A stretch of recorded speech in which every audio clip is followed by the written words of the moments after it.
Let's go ahead and remove the SQL Server that we just momentarily created. And I'll go ahead and rename this. I believe I can do that in settings again.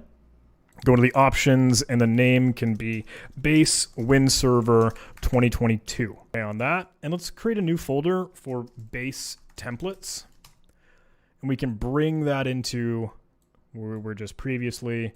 And now we are just waiting for our workstation to finish installing and setting up. Okay, Windows is coming here for us. And if we create this as a base template, I think what we should do is probably give it like a lame, oh, we don't need a second keyboard. Give it a cheesy user, like a generic broad username.